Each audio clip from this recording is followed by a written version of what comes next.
All right. Hey, what's going on? It's Bill Burr. It's time for the Thursday afternoon, just before Friday, Monday morning podcast. And I'm just checking in on you, seeing how your week's going. You know why? Because I care.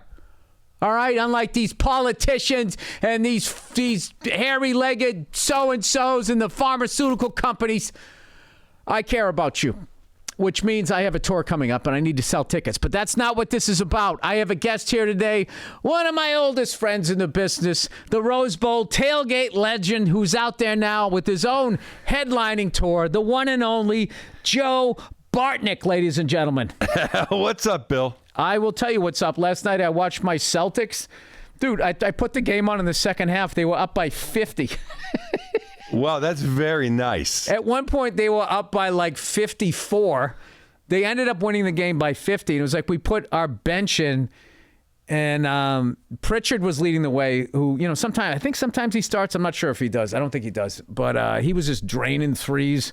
Everyone was just having a field day on the Brooklyn Nets there. That was the inverse of my sports experience last night. As what happened? Aaron will know, the final nail in the Pittsburgh Penguin dynasty coffin was nailed last night. What if happened? there was any glimmer of hope that even I had kind of shut the door on, done. Florida Panthers came in, boom, boom, boom. The Big Cats ate us alive, booing the power play. The Penguins were booed.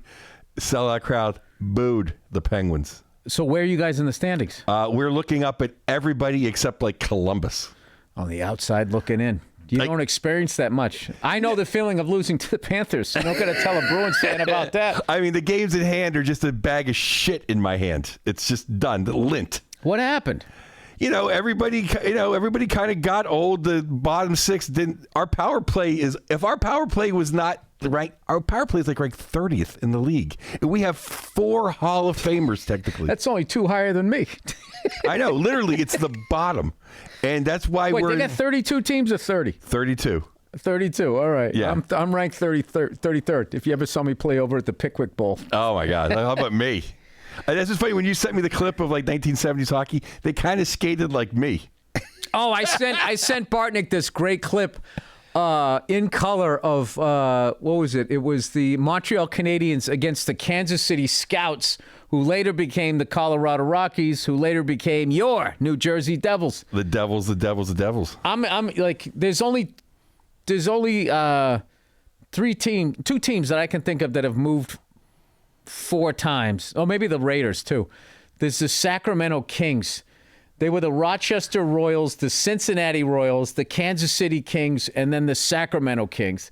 And then the Oakland A's were the Philadelphia A's, yes. The White Elephant, and then it was the Kansas City A's, then the Oakland A's. And now if this goes through, which I don't know if it's gonna. I was just out in Vegas, Joe Bartnick, and they were they're getting ready to tear down the Tropicana. It's about time.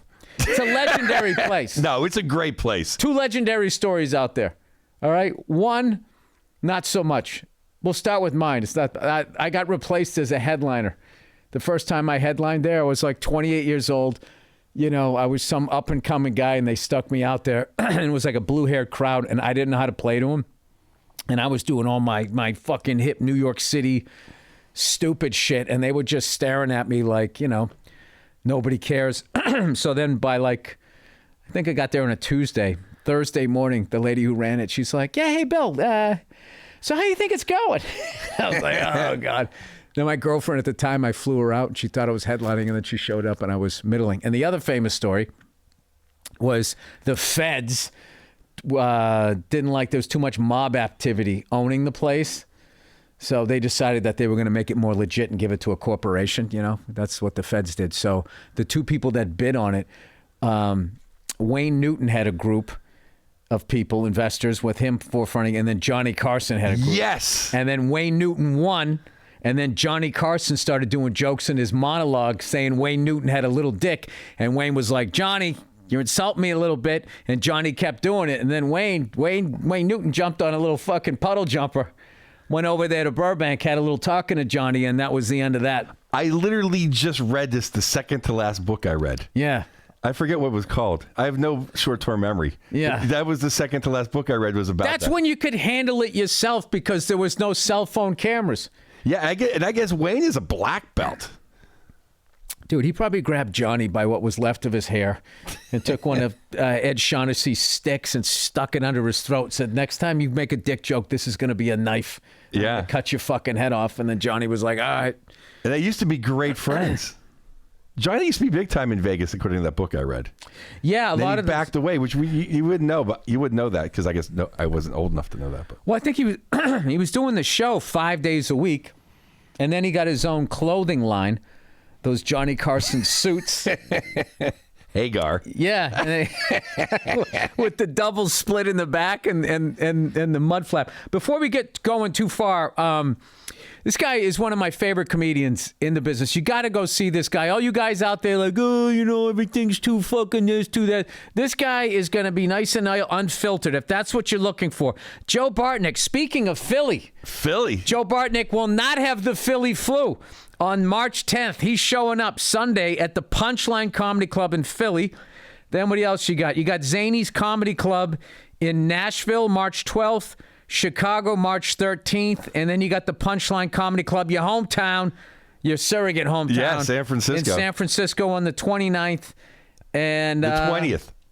And the 20th, sorry. And then the 29th, if you're in upstate New York, Poughkeepsie. Yes. Laugh it up. Hey, laugh it up. I love Poughkeepsie. That's a great, fun crowd. I'm in Denver the 21st, Herman's Hideaway. Where March. was that? Of March. I got like 5 or 6 big shows in March. Okay. All right, and that's the whole purpose of you being here. And all I'm hearing is the feedback. I'm getting all these emails from fans saying, like, oh, thank you so much for recommending this guy. Oh, that's nice of you to say. Oh, there you go. I'm not saying it, dude. I'm reading it. I'm not making shit up here. You're not a reader. I'm not a big reader. He came in and just tried to give me a book, and I'm like, no, I don't accept cigars or books anymore. I'm getting that shit out of my life. You know, I've quit both. I've quit books. Well, books aren't healthy for you. Yeah. You read a bunch of stuff and you learn stuff you don't want to know. I know. You know, I saw this fucking douche on Instagram yesterday, and he was going like, in this sing-songy voice, he was letting everybody know that, like, even though you put it in the recycle bin, nobody recycles it, and it ends up in the ocean. And then the tires that they do recycle end up on playgrounds, and they're giving your kids cancer. And he's doing it in this sing-songy voice. And I want to be like, dude, this information is at least 10 years old, if not 20 years old. I was going to say, how's that new TikTok info? I don't know. It was on Instagram, and he goes, and the blah blah blah is giving your kids cancer. Like he had it all figured out. It's like, stop acting like you followed a recycling truck to see where it went. Somebody told you this shit, and now you went on the internet trying to be Mr. Fucking Know-It-All, and that's what I do. That's still happier though than my experiences on Instagram and TikTok, because I'm in this algorithm of people hanging off of very, very scary places, and I'm deathly afraid of heights. And somehow I'm locked in to seeing all this, and it's like it just gives me the heebie-jeebies. You know what's weird? I can't handle those. When those kids walk up there, but once you start watching it, all you do is say like, well, they have the video of it, so there's no way this kid died. Those ones where they have like the buildings that are under construction, and every time you're like, all right, they go up and up and up, like they have like fucking no followers, or they're hoverboarding over stuff. Fear. Sorry. Or they're or there's you ever see the ones where they're like truck drivers like in the Himalayas? It's like a 1-lane road on the side of a cliff. Fuck that. It's like, why are you doing it? Literally though, I'm stuck in this abyss of all this comes up all the time. Or there's a bunch of people in a bus and they're like hanging onto their babies and shit, and the guy has like, you know, the double wheels on the right. Yeah. Like one of them's off, and everybody's like, oh, and then he gives it a little gas and he fishtails back in. Who has to be on that bus? Like, who needs to? Can't you just walk? Obviously, it's not an option, you know? I mean, does Spirit run that bus line? I don't know. There has to be a better way to get there. Hey, Edna, I'm not going to make your 80th birthday party. Yeah, because I would like to be 80 someday. I bet they board that bus like Delta Airlines, that there's all these fucking pre-boarders. Yeah.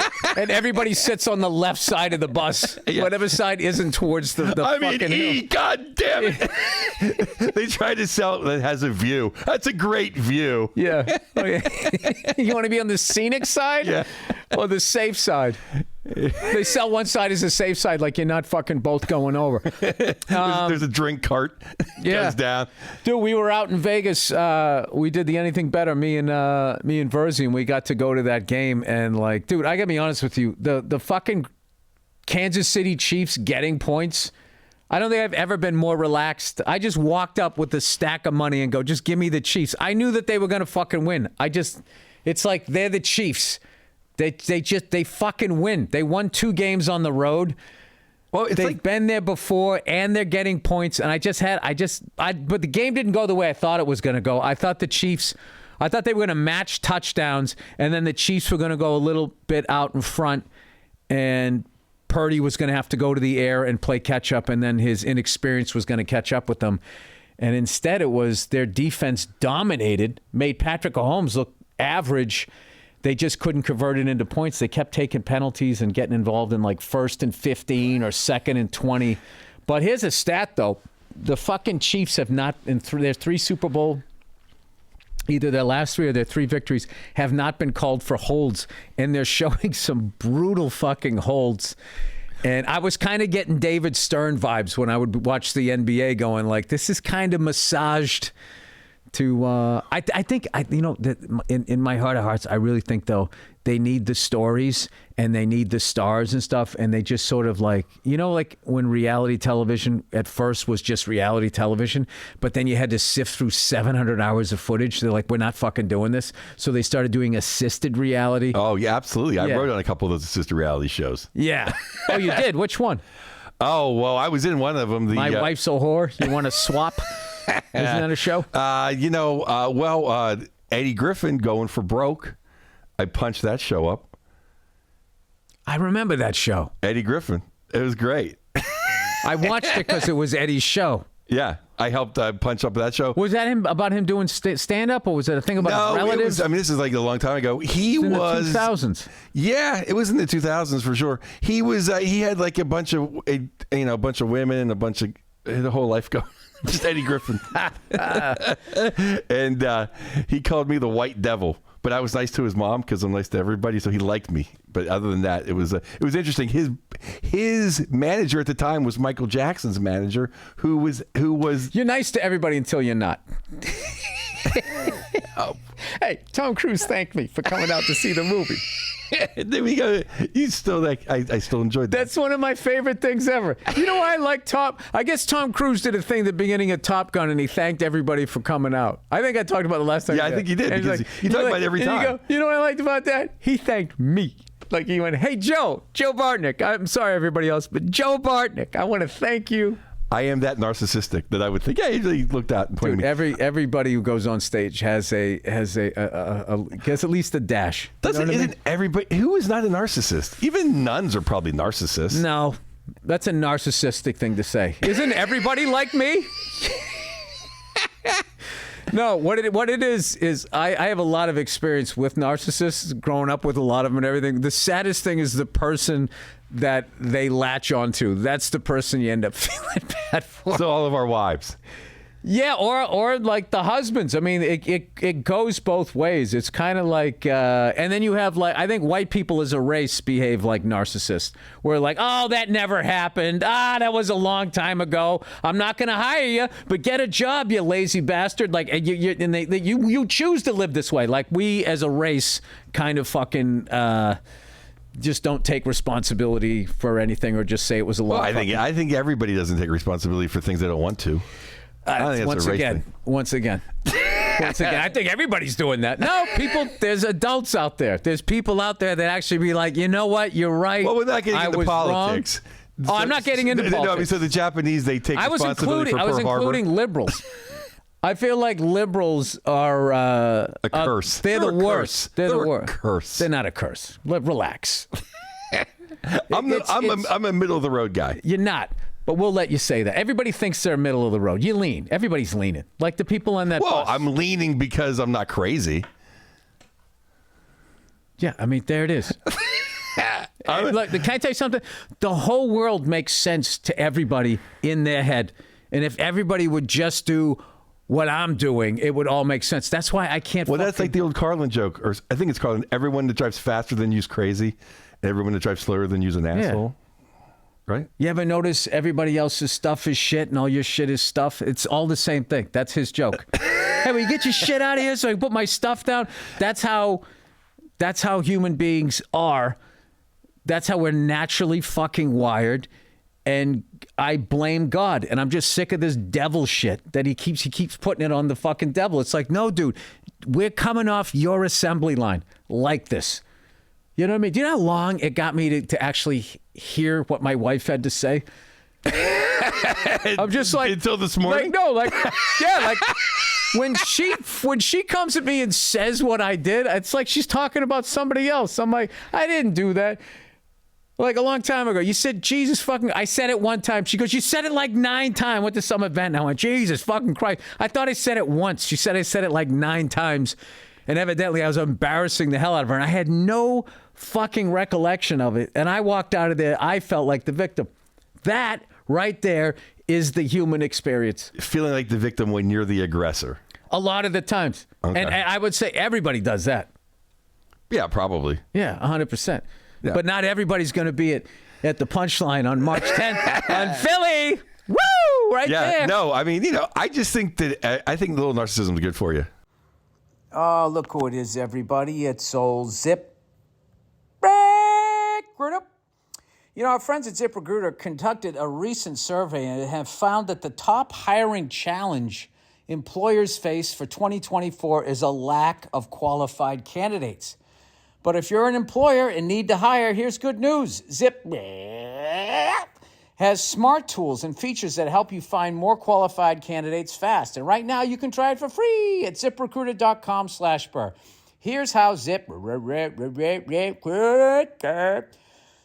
Recruiter's tools and features help you find the best people for your job. As soon as you post your job, ZipRecruiter's powerful matching technology shows you candidates whose skills and experience match it. You can use Zip Recruiter's invite to apply feature to send top candidates a personalized invite to encourage them to respond to your job post. Let Zip help you conquer the biggest hiring challenges of today, which is finding quality candidates. See why 4 to 5 employers who post on ZipRecruiter get a quality candidate within the first day. Just go to this exclusive web address right now, ZipRecruiter.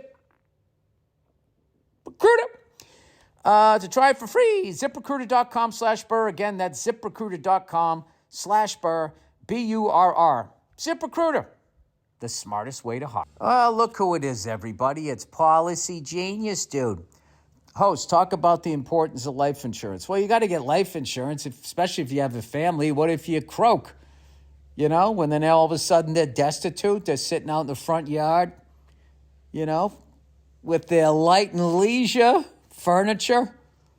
People driving by going, oh, my God, it's so sad he died. And now there they are sitting in the yard. They can be on the sidewalk because it's state property, at least for 10 days. You don't want to do that to your loved ones. Make life insurance part of your financial planning this year. Start shopping now with Policy Genius, dude. To find the right policy to protect your family. Getting life insurance today means you'll have peace of mind so that if something were to happen to you, like dying, your family can cover expenses while they're getting back on their feet. Luckily, Policy Genius, dude, helps you compare your options from top companies and their team of licensed experts. They're on hand to help you talk your way through it. Policy Genius, dude. Their technology makes it easy to compare life insurance quotes from America's top insurers in just a few quick clicks to find the lowest price. Even if you already have life insurance policy through work, it may not offer enough protection for your family's need, and it may not follow you if you leave your job. Of course not. They're going to keep your money, the cheap pricks. Policy Genius, dude, has licensed award-winning agents who can help you find the best fit for your need. They work for you, not the insurance companies. That means they don't have an incentive to recommend one insurer over another, so you can trust their guidance. They don't have a side deal? Wow, they must be the only ones out there. No wonder. They have thousands of 5-star reviews on Google and Trustpilot. Save time and money. Provide your family with a financial safety net by using Policy Genius, dude. Head to policygenius.com/Bill Burr or click the link in the description to get your free life insurance quotes and see how much you could save. That's policygenius.com/Bill Burr. I'd say self-esteem. You got to know your worth. Joe, if you don't know your worth, no one's going to pay you. No, exactly. No, I mean, I think that's just self-confidence. That's just being happy with yourself. Right, Narth? I don't know. It all depends. It's all like everything's a fine fucking line. There's a fine line between being self-assured and being insufferable. You know, there's a fine line between being conservative and joining a hate group. There's a fine line between being a liberal and becoming a fucking fascist. It's all like really just like Isn't it funny how literally it's like this and like this. But everybody. Isn't it funny how like the most liberal and the most conservative people end up meeting at the bottom? 100%. Dude, some of the fucking reviews from liberals of my specials, it's like they literally immediately judge me on my race, my sexuality, and the fucking straight guy whining about fucking air conditioning. Right. Typical blah blah blah, and I'm just going like, you're liberal? Like, have you ever? And then it's like totally like reverse sexist, the whole fucking thing. And then you read the review, and it's like, dude, you had your mind made up of me before you even watched my special, and then you fast forward so you get topics, and then he talks about this. And it's like, you're not fucking watching this shit. That's the way it is. Or is that my narcissism going like, that's not what the special was? The special was magnificent. Well, it was a magnificent special, but the truth is somewhere in between. But people want to just focus on what there's just a lot of angry. See, I think my narcissism is this kind of, when I see haters coming to me, I just think they're jealous of me. All right. Like, I don't know, like, they're doing their thing and they're angry, so they have to get back at me. Like, and I'm just living my life. I take it personal. You do? No, you don't. You take very few things personal. No, I don't. You take sports more personal than other stuff. Yes, and I've given up on that. I've given up on actually someone on the other side acknowledging, like take your Penguins. You know what I mean? Like, they're never going to acknowledge that they had a bunch of leg breakers on that fucking team. They're going to put them in the Ring of Honor, and they're going to put their whipped cream on them and act like those people. I actually feel more comfortable defending Alf Samuelson than I do talking politics. Yeah, I mean, no, but I'm not going to fucking die on that hill. I know you see nothing wrong with that guy. That guy is like, he's an Eagle Scout. But every team, he performed a function. Every team has guys that perform functions. Yes, he did. You might not like the way we liberate countries, but some of those guys, they got to do what they got to do, Oh, yeah. Oh, that's a whole other thing. No, I don't get it. But I'm just saying, like, there's guys have jobs. They got to do their jobs. His job was to disrupt, I hope nobody ever liberates this country. They probably have. I've seen the way it happens. It doesn't seem too liberating. They're coming. Yeah. Are they? Who's coming? I think we can vaporize. They're already anybody. Here. The people in charge are doing it to us. Oh, the corporations. Yes. Yeah. Good luck with that. Good luck getting people to wake up. That's why I'm a narcissist. I just enjoy my cocktails. I enjoy my hockey. I enjoy my dogs. It's not the corporation. It's the ties. The color of the tie is what's doing. That's what everybody. The ties. I'm like, there's the ties. There's no ties. No. There's shootouts now. We don't have ties anymore. What did you think about the game? The Super Bowl, I thought was amazing, and it played out exactly the way I thought it would. Was that I think San Francisco's a better team, but I would never bet against Mahomes. And I would have bet Mahomes, except the fact that the Steelers won the season over after losing to the Pats and somebody else when they were two-win teams within 5 days. And I'm like, there's no way I'm going to recover this over. And they did. I'm like, I'm done betting this season. Oh, you were betting. What was your bet? The Steelers over 8.5. It was the biggest lock ever. Oh, that they're going to win more than 8.5 games? Yeah. And then it's 7-9. They lost to 2-10 teams in 5 days. Yeah, it's never a lock, dude. You always have to die like 1,000 deaths. Yeah, I kind of felt the same thing. I thought that the 49ers are a better team, but the Chiefs know how to win. 49ers don't know how to win yet. And then the Chiefs are going to get the calls. They are. Holding has been allowed now because of guys like T.J. Watt and the crazy guy I love on the Raiders. And Max. And the guy in Dallas. The guys just can sack the quarterback at any time. A very athletic 260-pound guy that can run like a 4.1 can beat a 390-pound obese tackle around the head. So they have to hold because when quarterbacks get hurt, look what happened. Burrow's hurt, they're done. Every team needs their quarterback to be healthy. So they have to protect that guy. That's why holding is basically legal now.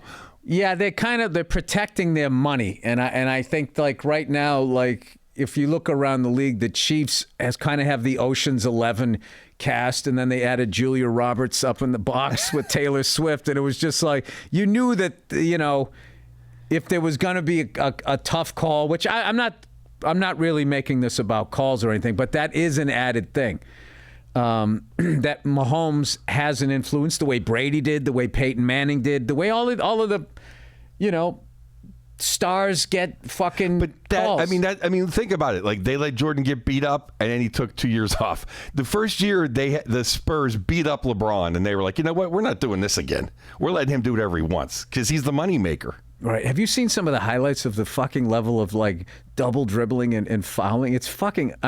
Traveling. Oh, it's even in college now. My wife's a big Syracuse person, and I watch Syracuse now. It's just like the guys just treat it like they're the Globetrotters.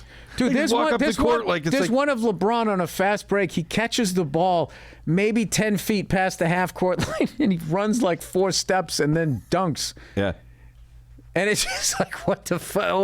Was this rugby? What just happened there? He just grabbed the ball and started running with it. I have watched Jimmy Dores take me to a couple Clipper games, which is nice, other than the noise in the arena. It's fun. But the DJs are definitely an issue in LA sports. They are there, and they're gonna let you know that they're there. Even at the Dodgers game, they got it like at the baseball game. It fucking cranked. When me and Verzi went to the SoFi this season, we were just having a tequila. There was, when it's like just a couple like teenage kids shagging punts. Mm-hmm. There was like 2 punters on the field. There was noise like it was 3rd and 10 in the Super Bowl in the fourth. Like, oh yeah, and we're like, there's no one. And then you look around. No one in the stands. You look around, and everybody's like. There was no one in the stands. It was like it was L.A. a half hour before the game, so there's nobody there. No. You know what I noticed too, like how much they pump crowd noise in? I went to, it was Saints versus the Rams. I mean, it's a gorgeous stadium. The stadium's ridiculous. You feel like you're in, it's like a green screen when you look across.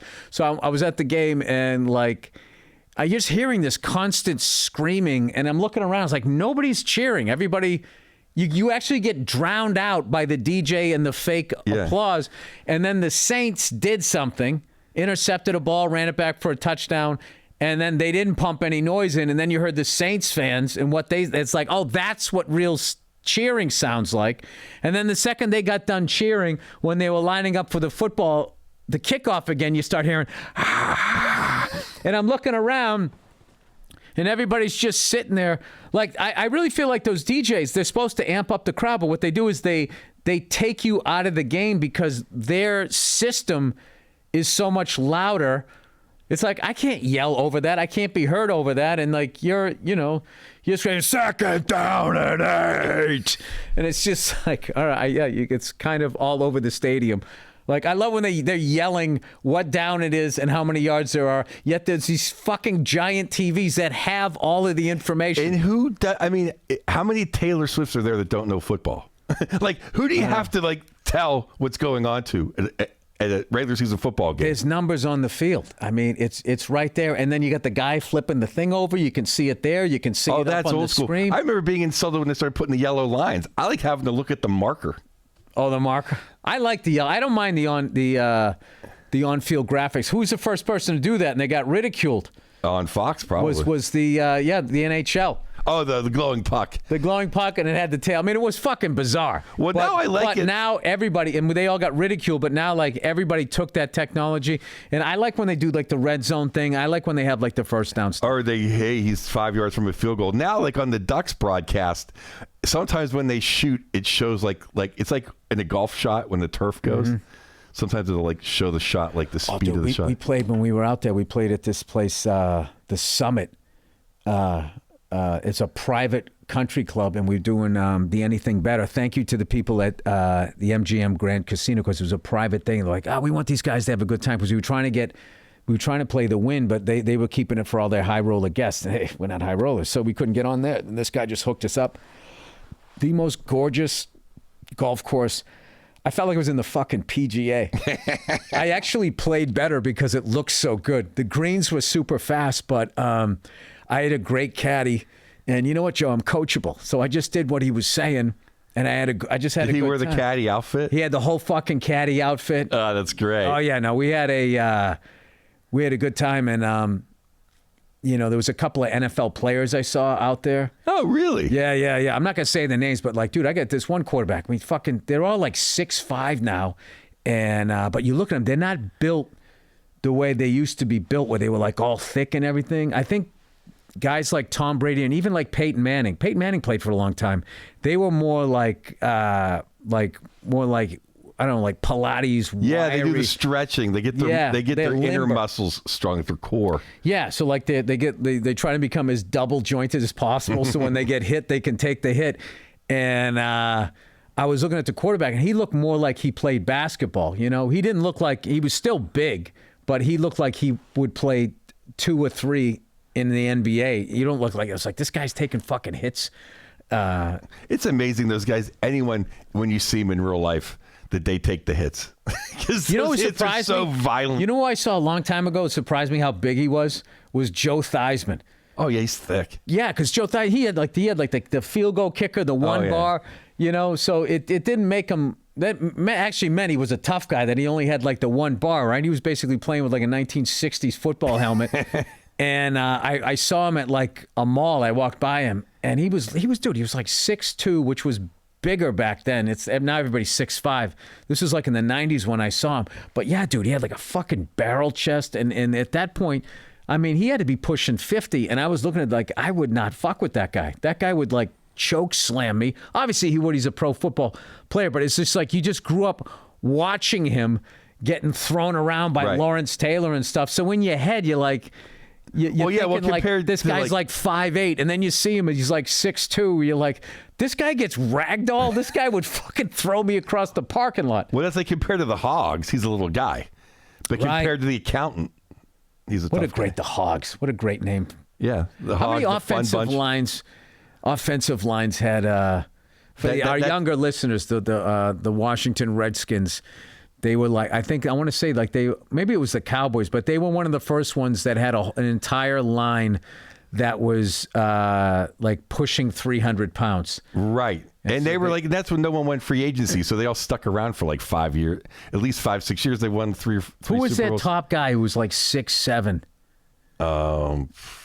What was his name? Jacoby, right? Jacoby. I was thinking Jay Schrader. That was their quarterback. Remember the nose tackle was Dave Buns? I know a lot of old Hogs. But it's funny, the Redskins actually started in Boston. Oh, that's right. I read that one time. Yeah, and actually that guy was the most racist owner ever. I mean, it started in Boston. I mean, there you go. But that's what we're known for. Baked beans, chowder, and racism. He grew up in West Virginia. And championship. And was on like the wrong side of the Civil War. He rooted for the wrong team. Yeah. Well, wow. And that's why he personally held the NFL back racially for like a decade. Oh, as far as like, but the NFL integrated pretty early. Before they realized, or before they said, hey, this might not be a good idea, or before this guy threw a fit, there was blacks in the NFL. In the 20s. Yes. And then they took them out. They took them out. And then they were like, well, we want to, have a better product. Yeah, what happened was they drafted a couple and they were like the best players. Like, hey, we should all do this. It's like that's why the SEC got integrated. The SEC was all like, we're white, and then all of a sudden like they started losing to like USC. I'm like, well, yeah, it always comes down to that. Yeah, it's always about money. It's never about like the right thing. But I will say what the right thing is to go out and see Joe Bartnick on his tour. We were. I felt like there's like Charlie Rose this time. Wasn't not too many laughs this show. What do you mean? We were laughing? Okay. I thought it was like a very serious conversation. Narcissism, politics. We never get this heavy.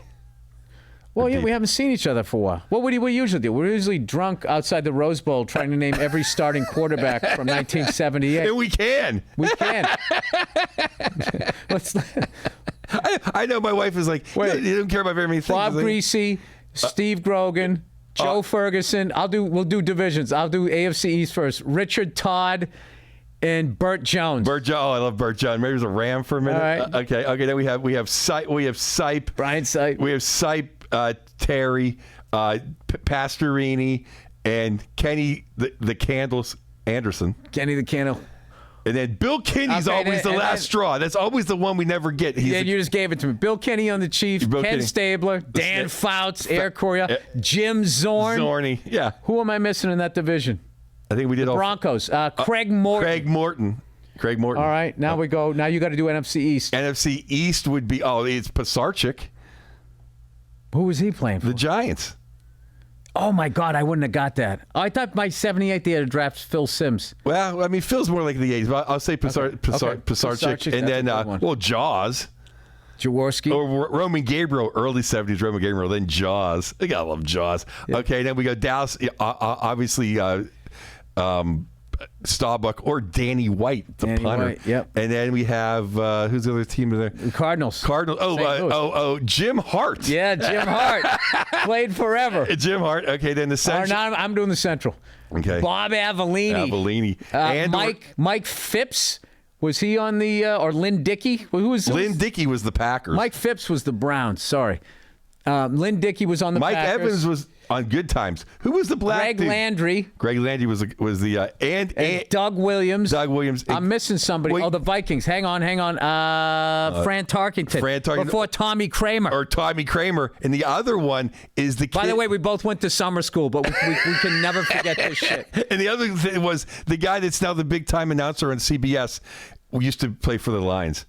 He does Saturday afternoons with Vern. Oh, Gary Danielson. Gary Danielson was the line. Yep. Okay, and now the West, Pat Hayden and or Vince Ferragamo and or Roman Gabriel we accepted for the Rams. And then you had the Niners is John Hadel's way before that.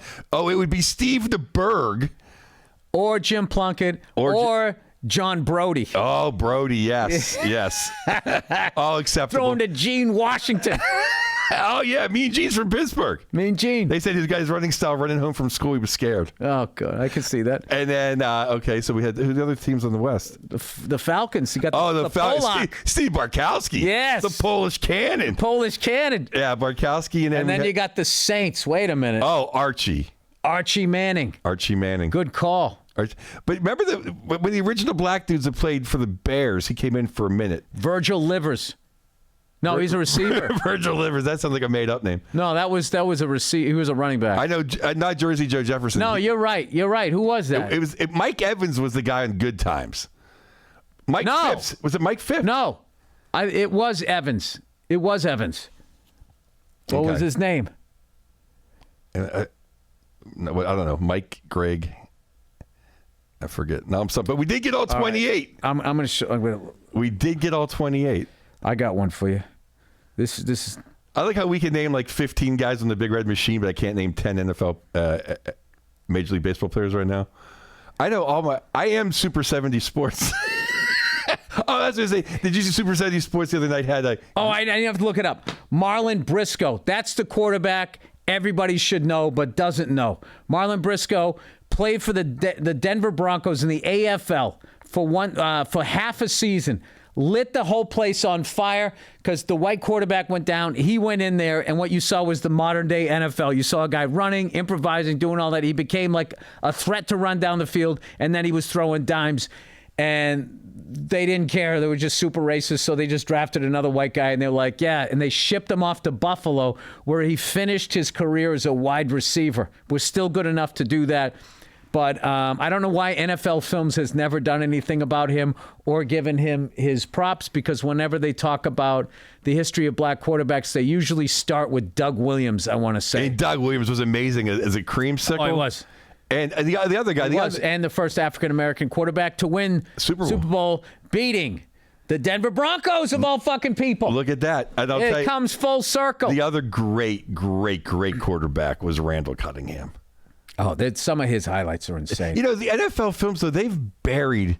either they're too violent or something. You don't see any good NFL films anymore. I think like it's all the the internet Dick Butkus material and is also like burned. But also, Sable guys passed away. The son died. I think he died before his dad. Yeah, His I'm dad pretty sure passed that. away, so. But like you never when they show Dick Butkus, they never show when he's like losing his mind on the bench, all bloody, and he's like shaking like a serial killer. Or you never see when he's sitting in the show like this one time, like, what's his favorite movie? And he's like, I like when the head gets cut off and rolls down the stairs. I always got a charge out of that. Yeah, you never see those highlights anymore. I don't know. It's a Sanitized. Why are they sanitizing pro football? You know what I like though is Ndamukong Suh. Whenever I watched him play, like everyone's, oh, this guy's a dirty player. It's like he's playing in the wrong era. Ndamukong Suh was a fucking 1960s NFL, not AFL. No. NFL, the violent world of Sam Huff type of player. He just played, like when he stepped on that guy, I loved that. Oh, yeah, that was just standard issue in the NFL in the 70s. It was. I mean, if you look at like Mean Joe's like 10 most vicious acts, they're hilarious. Just creaming people. Yeah, and all illegal now. All illegal. Well, unfortunately, Joe, I have a fucking meeting I got to get to. I just want to say, dude, all of these years working with you on the road and watching you going out and just now killing it as a headliner, it's to quote LeBron James, it's about damn time. Oh, well, thank you. I mean, and like I've said, maybe on this podcast, I got to like sit on deck. It's like sitting on deck and watching Joe DiMaggio. How could I not learn something sitting on deck and watching? It's more like watching Boog Powell. Well, if you know what he looks like. Although Boog Powell has a nice full head of hair. Hey, he's a Hall of Famer, Boog Powell, right? Yeah, I think I look more like Rusty Kuntz. Rusty Staub, nice pinch hitter. There you go. We should do a Super 7. I should do a Super 70s podcast. I should get that guy. I love that guy. Why don't you get Super Gingers? Super Gingers. Super Gingers of 70s sports. Bill Walton. Yeah. Dave Cowens. Dan Issel. John Madden. As a coach. Yeah. Oh, these guys. All right. Rest in peace. We're gonna keep talking here. Joe Bartnick, everybody. Thanks, Bill. Regular on my podcast. I'll help you promote all your dates because I believe in you, brother, and I'm so happy for you. I love coming on, and thank you for me having me on. And you were funny, dude. You were funny. Okay, thanks. I know. I see that's how my narcissism. I worry about things. All right. I want to be great. This is like, sound like you have like a condition. This is like the Tonight Show. My agita, my narcissism. I get nervous. When I did this the first time, it was like I did the Tonight Show. People call me from all over the world. Like, hey, did you see the Lovitz interview I did last week? It was great. That's all we do. He's still giving me shit. That's what he does. He just goes on, and then he goes, and your turn. What's so great about John Lovitz is he's like the nicest guy in person. Oh, you know what's funny about him? For his character, I want to say character, he's like the nicest guy. His brand, bargain brand, John Lovitz. You can get John Lovitz's fucking brand at the dollar store. There will be a return episode. I was being nice. I'm coming for you, Lovitz. I noticed you pulling your punches a little bit on him. I know. He's a legend, it's like beating an old dog. I wouldn't do that to him. That fucking basset hound face. I can't do that to him. I'm taking free shots. I know. John Lovitz. It's like you're cutting a wrestling promo. He's going to come out from the back with a chair. See Lovitz. Let's be honest. Lovitz looks more like a manager than a wrestler. All right. That's it, everybody. Joe Bartnick, go see him in Philly. Go see him in Nashville, Chicago, all the working towns. Denver, San Francisco, Chicago. We've had great times in Chicago. There. You work to make your rent there, but that's all. Like all you tech bros who want to be manly, go down and see this guy here who has an unironic mustache. All right, that's it, everybody. Thanks for watching the podcast. We got some music coming up, picked out by the wonderful Andrew Themelis. We have a bonus half-hour episode of the Thursday afternoon, just before Friday, Monday morning podcast. Joey B, love you, brother. Thank you. Love you, too. Okay, we'll see you. Dude, that was a fucking... Hey, what's going on? It's Bill Burr, and it's time for the Monday morning podcast for Monday, February 15th, 2016. Hello, how are you? How is your world going on this Monday? How was your Valentine's Day, huh? Did you get her something special? If you're a smart son of a bitch, you're either not in a relationship or you're not taking her out until tonight or tomorrow, whatever, whenever the prices go back down again. You know? And by the way, if enough people start doing this and the old fucking restaurants get wise to it and they start making their prices higher, Valentine's Day prices a few days before, a few days after, then fucking wait a week, wait a month, do it a month earlier. It's the biggest fucking ripoff probably of the year. Other than probably what's going on to Bernie Sanders, but I don't really understand. I guess she has some super delegates, you know. Old fucking Hillary Clinton's got the super. She already has the super delegate. She already has 100. She only needs 120, whatever the fuck that is. Jesus Christ, it's like playing bridge, trying to keep up what's going on. I have no idea. All I know is I like that Bernie looks like an old dog trying to eat a meal when he's talking. With the fucking jowls going and the weird things that his fingers do. I like it. I could look at that for 4 years. I got to admit, and as much as I don't like all the racist shit Trump is doing, I do love some fucking jerk-off yelling at other politicians. So that part has been enjoyable. You're a liar. There weren't any weapons of mass destruction, and they knew it. I mean, he sounds like he's quoting some podcasts. I have no idea. At some point, I'm going to start paying attention. There's got to be some even-keeled so-and-so out there. I have no fucking clue. I have no clue. And last week I said that I hated when people in the public eye talk about politics. You know, that's not true. I hate when they fucking tell me why I should vote for somebody. Oh, shit. Were you the guy from Interview with the Vampire? Oh, yeah. Who should I elect for leader of the free world? It was like when Tom Cruise was talking about psychology. It's like, oh, yeah, you pretended to be a Shogun warrior and a NASCAR champion. Let me, by all means, let me listen to you talk about modern medicine.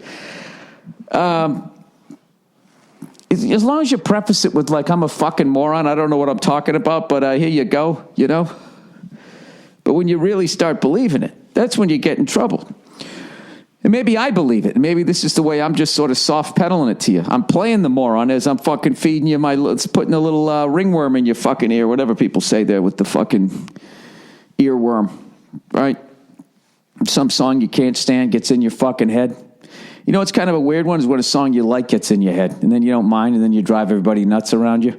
Like Steve Gorman from Steve Gorman Sports sent me this link to this country star that's been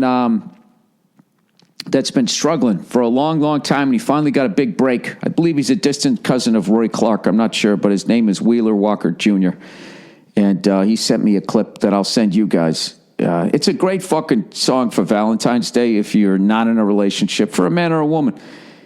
And the hook has just been stuck in my head. And I really want to sing it to you, but it's going to ruin it for you. So go look up Wheeler Walker Jr. Well, I guess the song kind of ruins it. It's called Fuck You, Bitch. And it's really catchy. And it's, I don't know, it's kind of poetic. I really think the chorus really sums up what you feel when somebody breaks your heart. So, you know, country music, those country music stars, they can do that to you every once in a while. And it's nice to see someone go to the left. You know, those fucking country singers, those poor bastards, for all these fucking years, you know, they've been abusing drugs and, you know, going to Klan meetings and beating the shit out of their women. But when they get on TV, they got to do that family values thing. You know, they got to get, I just want to thank Jesus, and I just feel blessed that y'all just taking me into your hearts, you know. Hey, you want some potato salad? That stupid, phony fucking Southern thing where if you're from up north, the first time you see it, your heart melts when you hear that twang, and you just think that they're the nicest fucking person. Nobody can stick the fucking knife in your back like a fucking Southerner with that fucking, hey, y'all, I'm just fucking, they downplay it, they play dumb, but blah, blah, blah, blah, blah. And next thing you know, you're laying in a fucking pig trough about ready to get fucking eaten alive. That's how it goes down. All right? And that guy from fucking 50 snatches and 40 smoking barrels, that's where he got it from. Okay? Not from that cunt, you know. I don't know what the fuck I'm talking about. Anyways, I watched a brand new TV show last night, and I was really fucking disappointed. You know, I fucking turned it on. I needed a new show, and I thought it was going to be the one, you know? I was like, this is going to be it. It's Valentine's Day night, okay? Me and the lovely Nia, we're not going out. I had a fucking one of those tomahawk steaks frozen in the freezer. The fucking freezer. Right? Defrosted that bitch all day. I watched like 30 YouTube videos. This is how I do it. This is how I do it.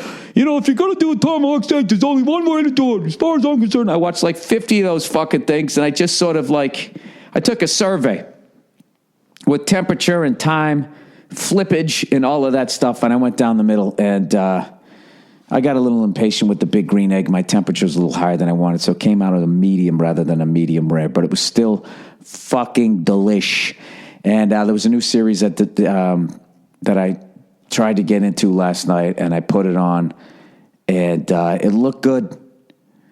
The acting was great, but the dialogue just wasn't there, and I tried to fucking fight it out for the first 20 minutes, and then I just looked over at Nia. Nia did one of those, yeah, you know, big inhale in the fucking eyes, like, this is, yeah. And then I was just like, well, let's shut it off. She's like, no, you know, we got to at least watch the pilot episode, you know, which is how she ended up marrying me. Because I believe 20 minutes into our relationship, she was like, yeah, but she fucking stuck it through, right?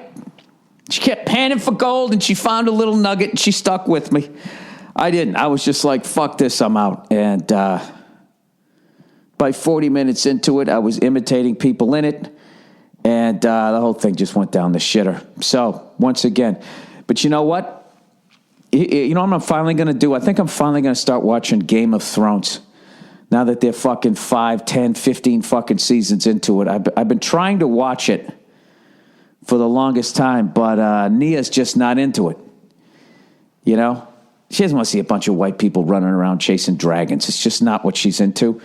And I'm not really into dragons either, but like if you're going to cut somebody's fucking head off, like you know, you got to do a lot to lose me after that point, you know? I don't know. Maybe, I don't know. Who the fuck knows? Maybe I remember watching the first one, and there was some sort of spooky thing going on, and there was some little kid that was supposed to watch a beheading, and he looked away, and then his I forget what his dad did, put him on the rack or something. I don't remember. But then I don't know what happened. And it just kept going, and you know, it was like a train that was coming, right? And you could have ran and caught it, but you don't. You just stand there and you watch it disappear. And in that moment, when that train disappears and you realize you're late for work, in that fucking moment, you question everything that you're doing in your life. Why didn't I run for that train? Because I have this job that I don't like. What am I doing in this relationship? What happened to me? What happened in the last 6 years of my fucking life? Right? And it's a critical moment there where you have to beat all those thoughts down, bury them, and go back to being the zombie that you are. Which brings me to The Walking Dead. No, I'm kidding. Anyways, I want to thank everyone who came out in Cheyenne, Wyoming. I kept doing a southern accent the entire time I was out there, and I was addressing it, but I don't know what Wyoming people sound like. Cheyenne, Wyoming, and Denver, Colorado. I went out with Dean Del Rey, and we had a great fucking time.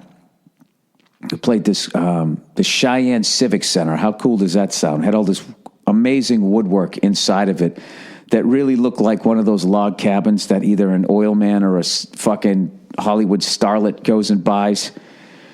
You know, like when people like get a huge amount of success pretending to be other people, at some point they have to get out of LA, and they always end up in like Wyoming or Montana. It's fucking hilarious. And they buy what looks like a log cabin, sort of. It looks like a log cabin and like a fucking resort all at the same time, you know, and then they go out there and they buy their designer, I'm a fucking cattle rancher wardrobe. And then they do the fucking interview, right, with their big stupid cowboy hat on. An older, wiser so-and-so steps back to evaluate the last 6 years of a whirlwind, whatever the fuck it is, right? You know what I mean? And then they pretend that they can live this little fucking life out there before they go nuts after 3 days, and they call up a G5 to pick them up and take them right back, you know, and they end up back down to the chateau. All right, the Chateau Marmont. Doing blow in a bungalow. That's what you do. You're finding a little bit of balance. Oh, speaking of fucking, before I go back on that shit, speaking of fucking sick ass houses, I went on this Paul Newman kick. You know, he's my favorite of all time. You know, a lot of people go Steve McQueen. I like Steve McQueen, but Paul Newman's my guy. He's my fella. I don't know. Once I look into those blue eyes, I melt. Just say anything. I believe it. Are you a pool shark? Are you a lawyer? Do you play hockey? I watched, well, I guess the first thing I watched The Man with the Golden Arm, which Del Rey was telling me to watch, which was a movie about Frank Sinatra playing a heroin addict who, comes out of jail and he gets clean and he plays the drums and he wants to get a gig playing drums. And I watched a great fucking movie. There's some brutal overacting. I don't know. I would definitely recommend seeing that. So once I finished that, it's like the next thing that was coming up was Somebody Up There Likes Me, which I'd always heard of when I was growing up. And then once I saw it was Paul Newman, I was like, all right, I'm going to watch it. And it was him playing Rocky Graziano, the Rocky Graziano story. And I literally forget what I was talking. Oh, that's right. So it just got me on this Paul Newman thing. And you know what's funny is this thing.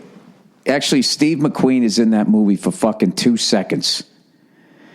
And it's right as Graziano's getting out of some fucking juvenile detention home that he fucking escapes.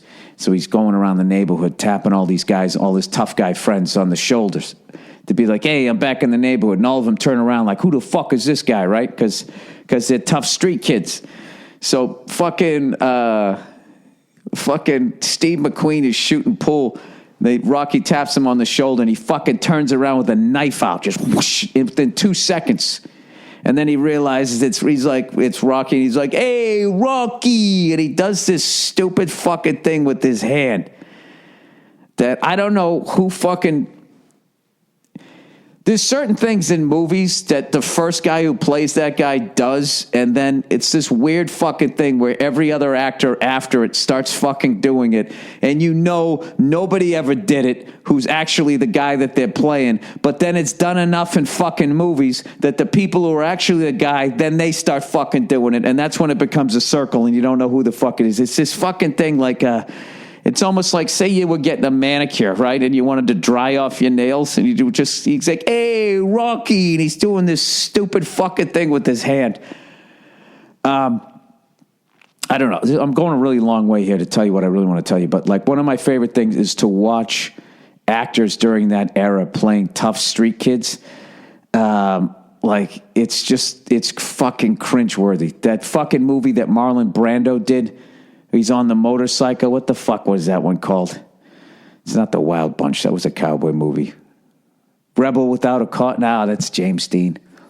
I can't remember. But just do you have to sit there and watch that shit? How fucking brutal it is. That West Side Story, which I don't think I've ever seen. I'm just going to throw that in there because I need 3 of them.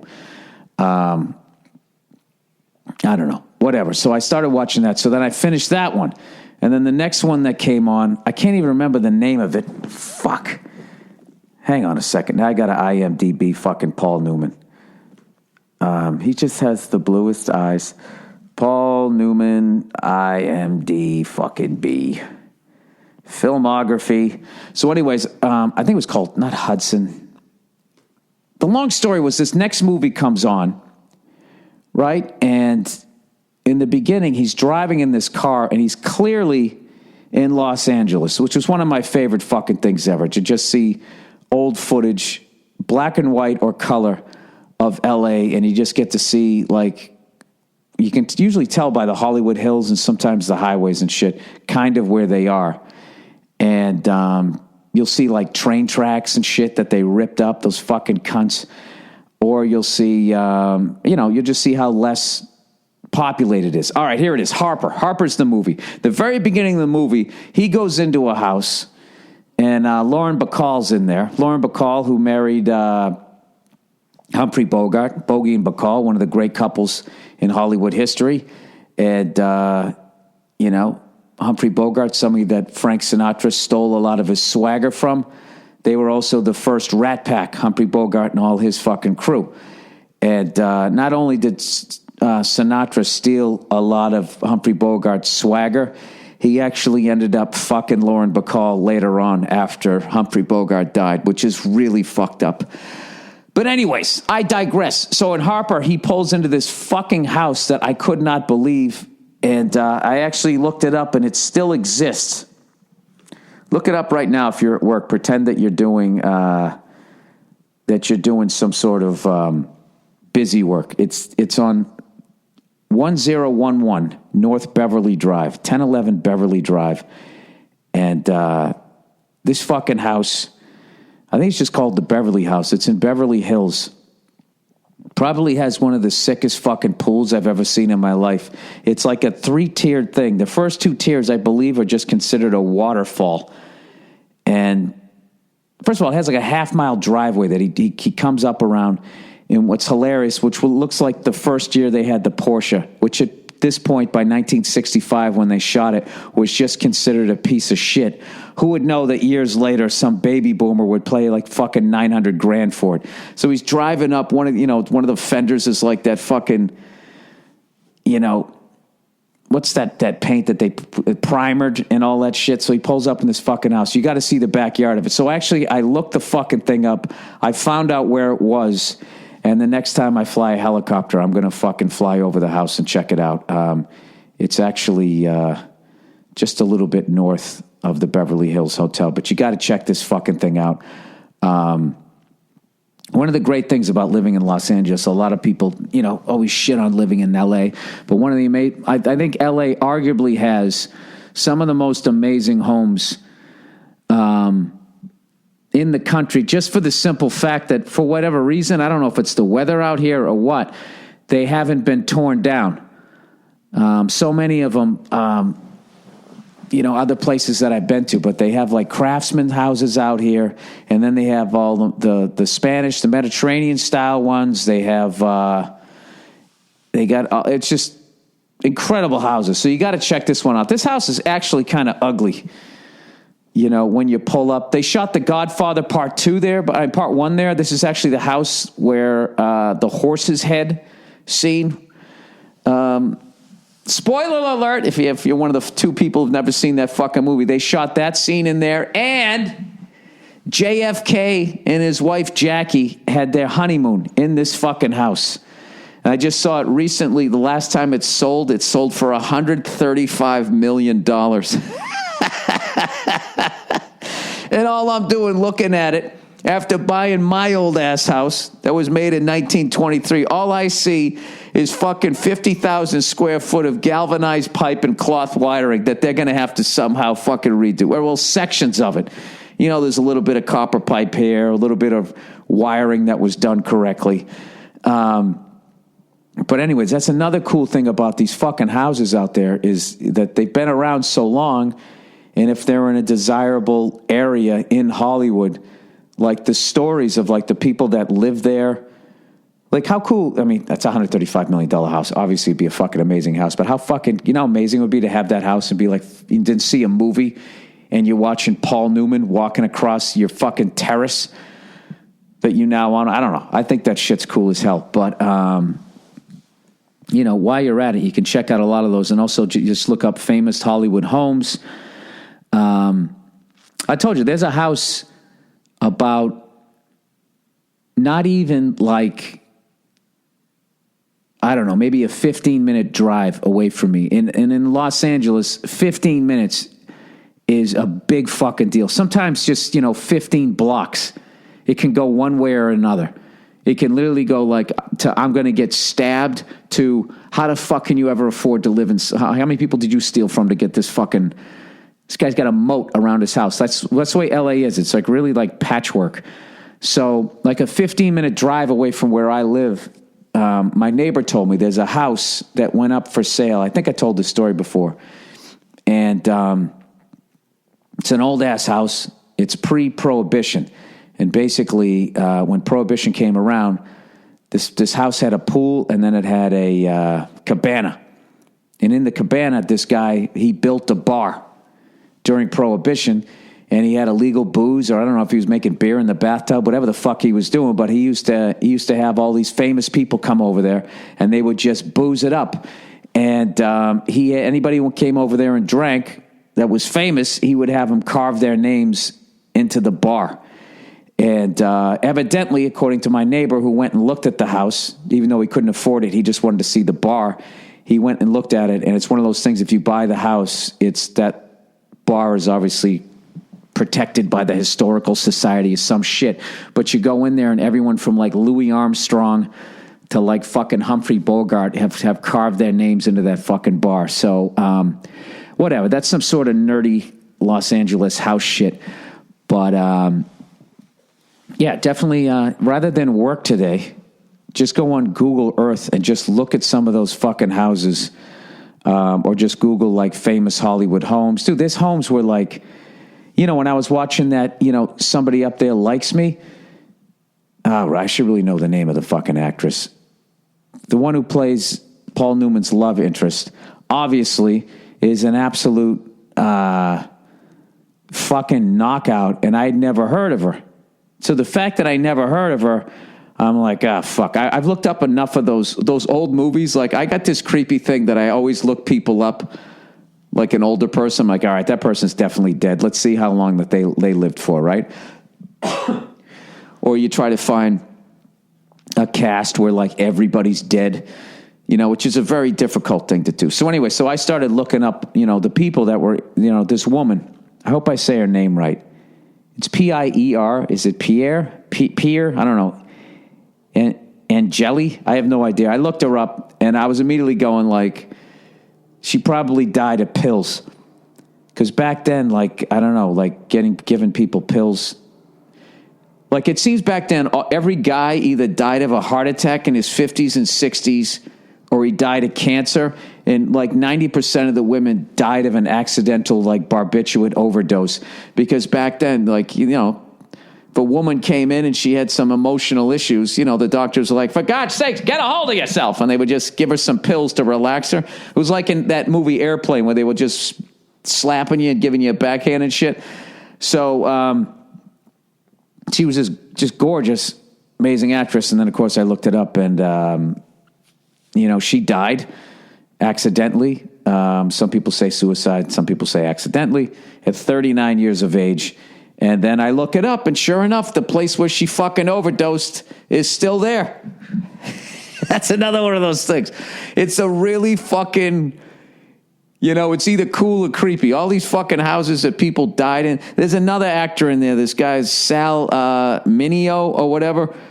I swear to God, who's a dead ringer for Ralph Macchio. He's in it, and he got fucking stabbed to death in like the mid-70s. It's fucking unreal, man. Like, a lot of stars back in the day, they didn't make it. They didn't fucking ride it out, it seemed. Like, just crazy shit happened to them. And I guess what I'm saying is that a lot of these houses still exist. And if you're sort of I guess I'm becoming morbid in my older age as I realize, you know what I mean? Your mortality, you start looking, how long did this person live? How did they live? How did they die? Fuck, is that going to happen to me? That type of shit. I don't know.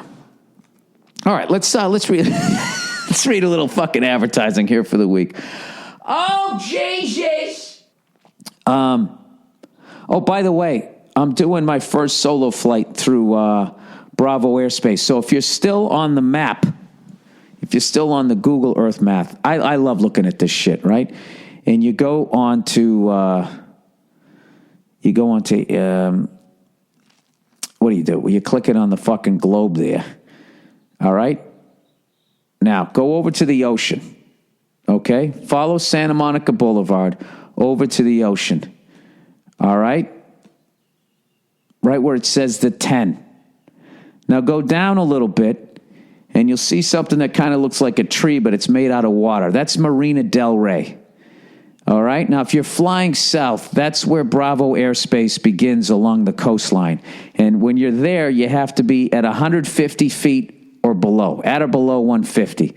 And then you transition the Bravo Airspace. If you go a little bit further south, you'll see LAX. All right? right? And that's to the south of it is 25 right and 25 left, and to the north is 25 right, 25 left. Those two runways, and those are where the big boys are taking off. So you fly underneath those guys or ladies, and you stay at or below 150 feet until you get to, and then you got to zoom in the Manhattan Beach Pier.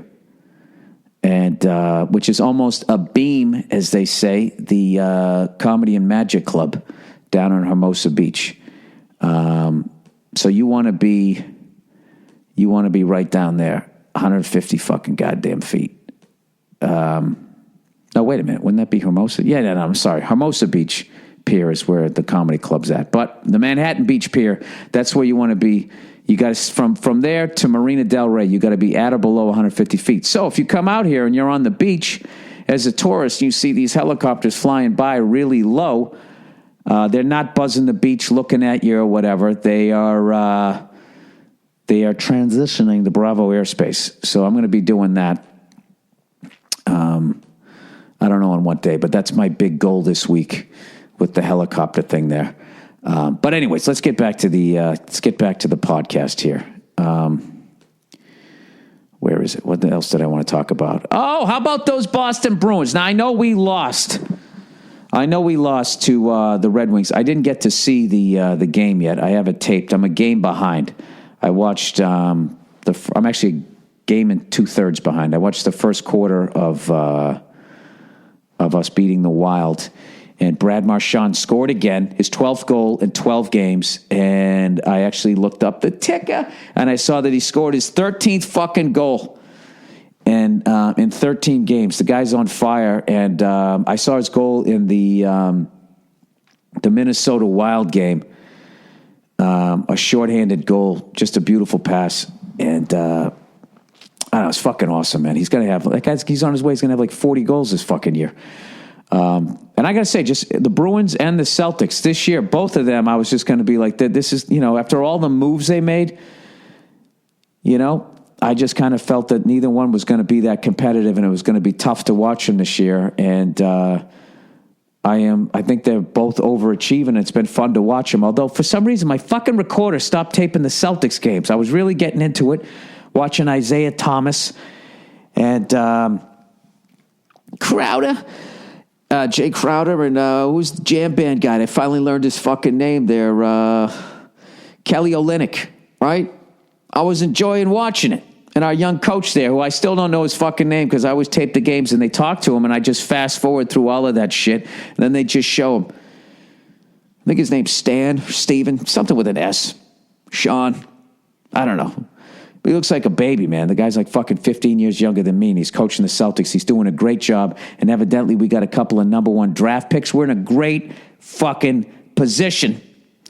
I missed the All-Star Weekend stuff. I saw some of the dunking stuff, and Kevin Hart. Did anybody see Kevin Hart? He went up against some other NBA guy. I can tell I don't watch fucking NBA. He went up against a professional basketball player in a 3-point contest. Should I give you a spoiler alert, or should I do the clickbait? And the results will surprise you. Who gives a fuck? He actually beat the guy. And what I loved about it, besides being a big fan of his stuff and everything, was when he went to start shooting his 3-pointers, they were playing disrespectful music underneath him. They were playing this, isn't this like, it's adorable. Or isn't it silly that this little man is going to come out here and try and beat one of our professional athletes? And they were right through the first 2 racks. And then he fucking closed strong. And I think he might have beat him on the last ball. You got to see it, man. I mean, it's pretty fucking impressive. If I remember correctly, a long time ago, he was telling me that before he was a comedian, he went to a basketball camp that had a young, unknown Kobe Bryant and that type of shit. So, but still, man, it was a long fucking time ago. Since then, he's gone all the way to selling out the Eagles football stadium, doing stand-up comedy. You'd think that his basketball game would drop off a little bit, that maybe he'd be a little rusty at the Y. Forget about being able to beat a fucking NBA player in a 3-point contest. It was pretty goddamn impressive. So anyways, let me get back. Jesus Christ. Wyoming. Cheyenne, Wyoming. So I go there, and, this was the last of the 50 that I had to do. So, of course, I'm reading all up on Wyoming and all that type of stuff, and I see that Yellowstone Park is right in the northwest corner of it, and I'm like, well, fuck, I got to go up there and go do a gig in the middle of nowhere at some point, and maybe I'll do a nice run through Montana, Idaho, and all that shit, the Dakotas. I get into all that fucking nerdy shit, right? So we do the gig. We have a great time. I take some pictures with some people afterwards. And when I was on stage, I was saying, hey, where should we go tonight if I want to go out and have a pot, right? So, of course, everybody's yelling out everything at the same time, and I can't hear anything. So I'm like, one at a time. And then just in the back, this guy yells out, the green door! Said to go to the green door, and then the whole crowd just goes, don't go there. And I was like, I didn't even need you guys to say that. The green door just sounds like some creepy serial killer place. So I go, I'm not fucking going there. So then somebody said, I forget the fuck it was called, the Cadillac Lounge or something. I took a picture of it. So I decide, all right, that's where the fuck we'll go. We'll go over to this thing. I'm actually looking up the picture right now on my phone here. Come on. Where is it? There it is. The Cadillac Ranch. Sorry. So we go in there. There's a big American flag lit up on the side. I'm like, all right, here we go. Let's fucking go in there and see what this place is about. And we went in there, and I got to tell you, man, it was the most diverse group of fucking people I've ever seen in my life. And I think for the simple fact there was no other place to go. So there was like a group of bikers. There was soldiers. There was like ranchers. There was a group of lesbians. And then there was just filler people that you couldn't really tell what the fuck they were. They was older, younger, the whole fucking thing. So we're in there like, wow, man, look, this is nuts. And then it had a real like cowboy kind of feel to it, yet there was like a fucking DJ playing like modern music. It was fucked. So we're in there, and Dean, for whatever fucking reason, is just pointing at shit, and people going, look at that fucking guy. Look at this shit. Look at this fucking bar. And I'm sitting there going, Dean, stop pointing at shit. Stop pointing at shit. And Dean's been sober for like 20 fucking years, so he's got no excuse. He just kept pointing at shit. And then finally, I was talking to a couple of the people in there. I was talking to this guy that was in the middle of taking a 2-year welding class, which of course was really interesting to me. I was talking to him about that shit. I was talking to some other people, and then at one point somebody said, hey, you want a whiskey? So like my thing now when I go on the road and I drink, I have a beer and a whiskey or a scotch, and then that's it. I call it a fucking night. And it's been working out great for me, you know what I mean? So I have a nice little taste, but then I don't get hammered, and then I'm fine the next morning, and I can work out and shit, right? So this guy offers, he comes over, hey, I got to buy a drink. I said, well, I'm just getting a beer. And I said, well, all right, well, I was going to get a whiskey too. He goes, well, what do you want? He goes, we got a local fucking Wyoming whiskey. I was like, all right, when in Cheyenne, let's fucking do it, right? So he gets me this fucking shot, and he brings it over, and it was almost like see-through. Now, I don't know if they did whiskey and water or what, but I fucking took a sip of it, and it had no bite or anything. I was just looking at him like, dude, what the fuck is this? And he goes, well, it hasn't been aged at all. I got to tell you, dude, it was the worst whiskey I've ever had. And my apology to the person who bought me the shot, I couldn't finish it. I said, Dean, I go, look at this fucking thing. And Dean was just like, yeah, dude, that looks like piss. So, and then at that point, I wasn't looking, but Dean was saying that the biker people were mean mugging everybody. And he goes, dude, let's get the fuck out of here. So we get out of there. And, as we were driving over there, I noticed that there was a liquor store with a drive-through. So I was like, oh God, I got to get a picture of that. So I pull over, I get a picture of it. And then I'm just like, dude, I got to do it. I got to go to a drive-through liquor store. So I fucking pull up. I posted video of this, and I just wanted to get one beer. And the guy goes, well, I can give you like the 24 ounce. So I got like a Budweiser. I'll repost the video on the the Monday Morning Podcast Twitter page. So I went up, I ordered a fucking beer. And what was really cool is it had the old fucking, remember the old air hoses when you would pull up at the gas station and it would ring the bell like ding, ding as your car pulled in. It was so fucking cool. And we were sitting there and then this dude just sort of walked into the place or whatever. And as we drive out, there's an Arby's across the street, which I never fucking eat. You know, fucking fast food roast beef. I mean, I like to think I'm a courageous person, but that's just that gets a little too shady for me, right? I'd rather eat the pink slime. So anyways, Del Rey's going like, hey man, he goes, let's hit the Arby's. I'm hungry. So I go, all right. So we go into the Arby's, right? He orders some shit, and then I ordered like some chicken sliders, which I shouldn't have fucking got. They were fucking disgusting. It was like eating the heel of some chick's fucking boot, you know, just the way they were shaped, like clogs. They were just fucking gross. So we go around to the drive-thru, and this is right across from the drive-thru liquor store. And I look across the street, and I read the sign, and what does it say? It says the Green Door. So the drive-thru liquor store is part of this shady fucking titty bar called the Green Door that urban legend said that there was a one-legged stripper in. Now, the younger me would have been like, I got to go in and go see that shit. The older me goes like, oh, my God, that's somebody's daughter.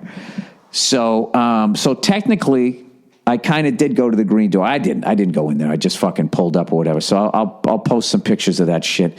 Let me see if I actually took them. So, and then the next day we got up, right, and we wanted to go to some local place to get breakfast, and we went to this local place, and I don't know if the regular chef was out of town, but I ordered eggs over easy, and I cut into them, dude. They were so undercooked, like it came out clear. Like the white part of the egg was still clear, like, you know, when those people drink like egg whites, it was like that. And so Dean's eggs were the same way. And I just never sent food back, so I just stirred them in with the fucking hash. I mean, they should have just served the eggs in a glass like fucking Rocky Balboa, and I just suck it down. And I noticed a woman diagonally from me, she sent her eggs back too. And then in the end, when I went to pay, she was just like, how was it? And when I said it was great, I kind of stumbled. I went, it was great. And then she goes, and then she immediately looked up. She goes, was everything okay? Was everything okay? So... I'm just guessing that the normal chef was out of town, so I'm not going to out this place as being something bad. But it was pretty rough. It was one of the worst breakfasts I've ever had. But when we came back down, we were driving down to Denver. I literally feel like a little kid right now. Like I'm just telling you every moment of this tour. But Dean's a big motorcycle guy. He's been riding for 30 years, so they had this huge fucking Harley Davidson dealership right on the 25 as we were coming down. So we stopped in, and I didn't know, but Harley has a new bike that's just right out of my childhood. It's called the 72, and it's got the big spoked front wheel. It's got the handlebars. It's like fucking Arthur Fonzarelli's bike, which obviously was fucking from the 50s or whatever. But I haven't ridden in like a year and a half, and I don't know, man. I think I got to ride that bike. I think I'm going to rent it just one day. There's a park up around where I'm at. I'll rent it on like a Sunday and just go up there in the morning time and just fucking ride it around and bring it back. I'm too much of a pussy to ride all the time because, I got too much to fucking lose. And, oh my God, they had one in this black and gold metal flake. It was fucking good. It's just perfect, man. As much as I love the Road King, like every wannabe motorcycle rider who watched a couple episodes of whatever that fucking show was. What was that fucking show there that everybody watched about the bikes? Like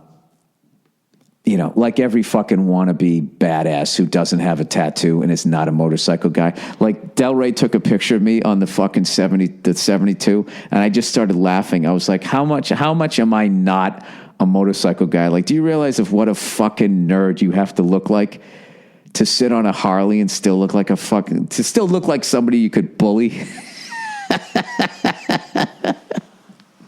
I look like every fucking just white dude having a midlife crisis that who watched it. What is that fucking show? What is the fucking show that was all about the motorcycles that everybody watched? I never got into it. God damn it. It's the perfect reference for this shit. But anyways, I might have to rent one coming up. Might go ride a dirt bike and get my skills back up to the ridiculously low level that they were. I just go to a local park out here and I just drive this loop around and around and around. It's actually good because there's a lot of downshift in that shit, a lot of turns you got to look your way through, all this shit that I learned in the safety course and everything. But like I told you guys, one time when I rode a motorcycle down Sunset all the way out to the beach just like I wanted to, just thinking, this is going to feel, freedom, man, America, right? I was going to see all this shit, dude. I didn't see shit. I was fucking terrified. There was just too many fucking people, and, we went later than I wanted to go. I rode with Dean, and Dean, had done spots, so he didn't get up to like 10, so we didn't get on the road till like 11. And I wanted to go at like 7 in the fucking morning when there was nobody on the road and really just be able to relax a little bit and not have somebody right behind me. And I just remember getting off the bike, and I was like shaking, and I was just like, I had to have that fucking get out of your ego moment and just be like, Bill, this isn't in you. You don't have this in your blood. You're not a motorcycle fucking guy. You're just not. So don't be that shithead. And I immediately sold the bike or got rid of it, whatever the fuck I did. I don't even remember. But I don't know. I think every once in a while, if, I smoke a couple cigars a month, I got that under control. If every once in a while I rent a motorcycle, and I know everybody's going to fucking be like, oh, that's actually more dangerous because you're going to be fucking rusty. All right. Taking all the fun out of everything. All right. Oh, also, this week, I got back into like drinking juices and shit, and there was this fucking algae shit, which was disgusting when I drank it, but I felt amazing afterwards. And I'm trying to, like Dean said, it's a good addiction to have. Like you get addicted to shit. I realize that. And if you're addicted to like working out and good stuff, that's obviously a much better thing for you. So I might try to get back into that type of stuff. But anyways, this past weekend on Saturday night when I got back, I went to this Music Cares event, and every year they honor somebody, and whoever they're honoring, everybody comes out and just does this person's music. So say they were honoring AC/DC, a bunch of famous fucking musicians that are into AC/DC would come out and do all their songs and switch them up and do different versions of them. So it was Lionel Richie, right? Oh, what a feeling, right? So I go to this fucking thing, and it was unreal. It was like Lenny Kravitz, Usher, who I couldn't believe how small he was. He fucking crushed it. John Legend, Stevie Wonder. All right, all these monsters, and then Stevie Wonder. And I knew Dave Grohl was going to go on, and I'm like, how the fuck is Dave Grohl going to follow this? Is he going to play drums and sing? Is he going to come out with his blue guitar and sing? And he just went up and just sang a song. That was it. He told this fucking story about, when he broke his leg. Remember he fell off the stage? Well, he broke his leg. He was talking about all the outpouring from the fans and all that. And then one day he just got this giant fucking basket of muffins. The biggest basket, I guess, ever. This fucking giant thing. And there was no note or anything on it. And as he's telling this story, the band's sort of just playing, some music underneath it. And he's telling this story.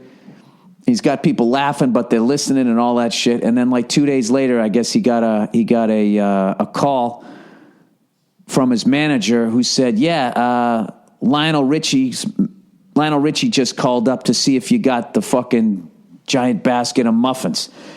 And then he just goes, so I just, I forget how he fucking ended the story. I'm butchering it now. Right as he ends the story and you realize that it was Lionel Richie, they kick into his song, You Are. And Dave Grohl just crushed it. That song, You Are the Something, You Are the Rain. And he just was up there singing it, fucking crushed it. Went on after Stevie Wonder and crushed it. So I got to do that. What was funny was I went down there and I'm not a suit guy, but you had to wear like a shirt and tie, dude. And I swear to God, Like, I don't know. Just like me when I was on the motorcycle, when I had on that suit and tie, dude, I don't know what it was. Sometimes I look all right.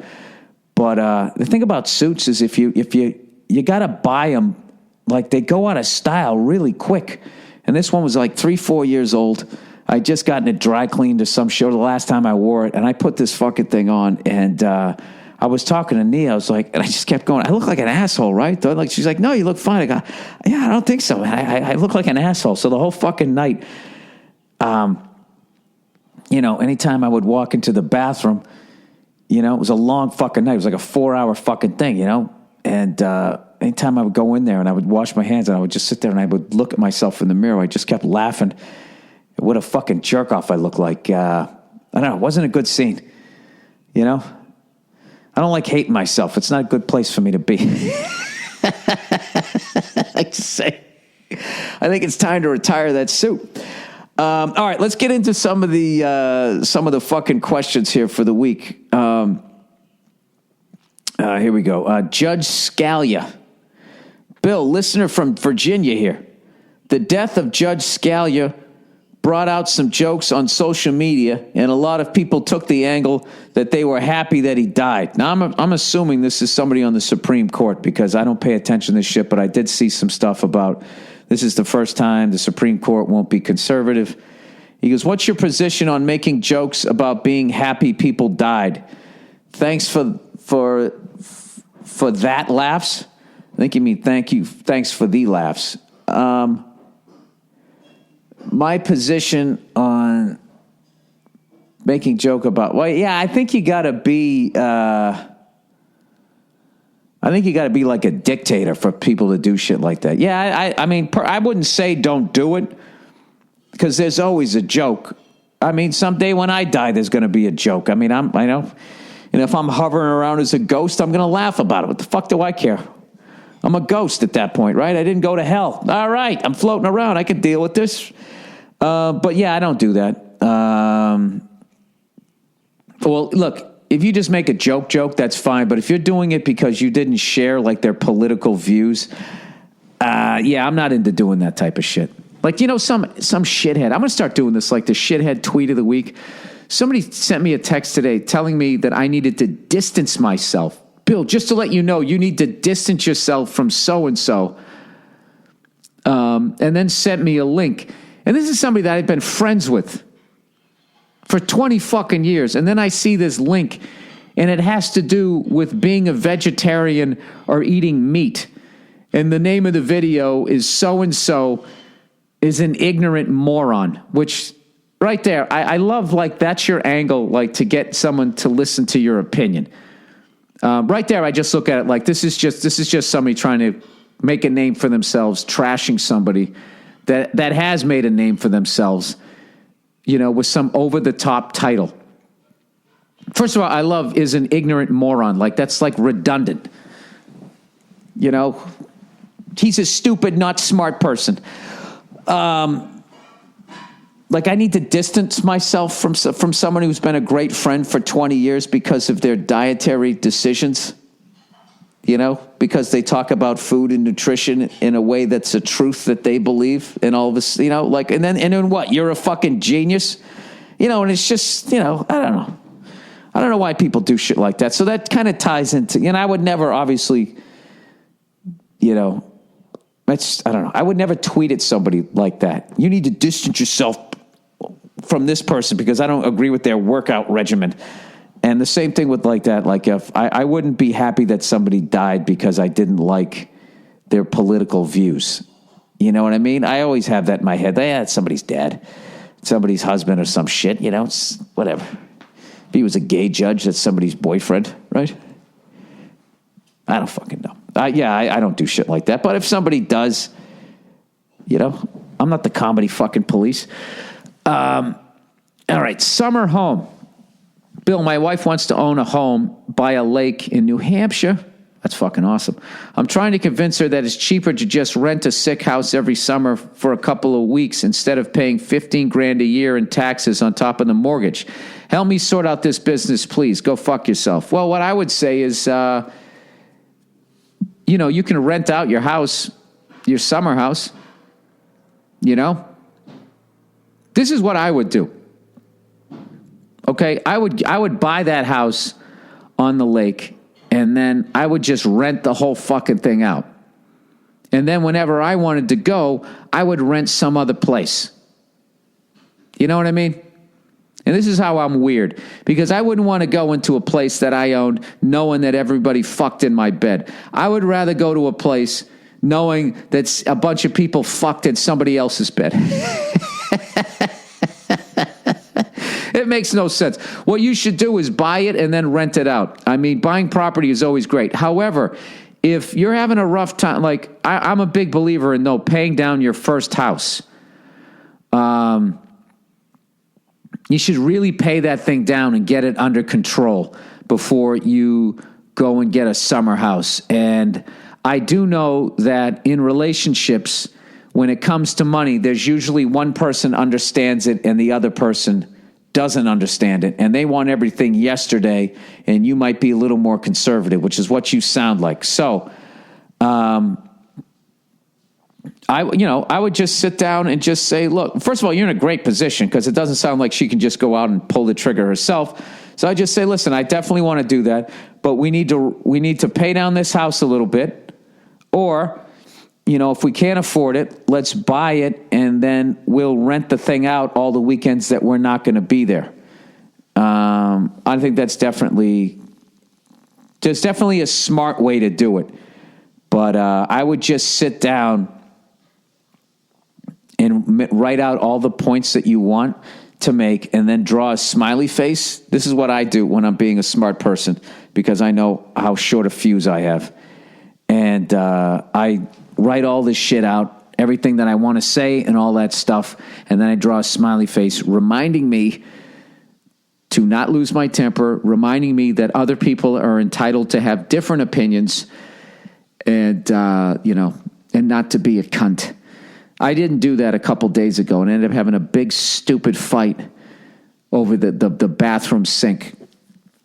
I'd gone on the road and it had started to clog up, and I didn't have time to fucking fix it. But, we had Drano.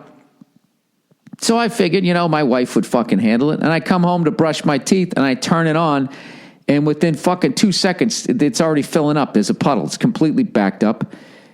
And, it's usual shit.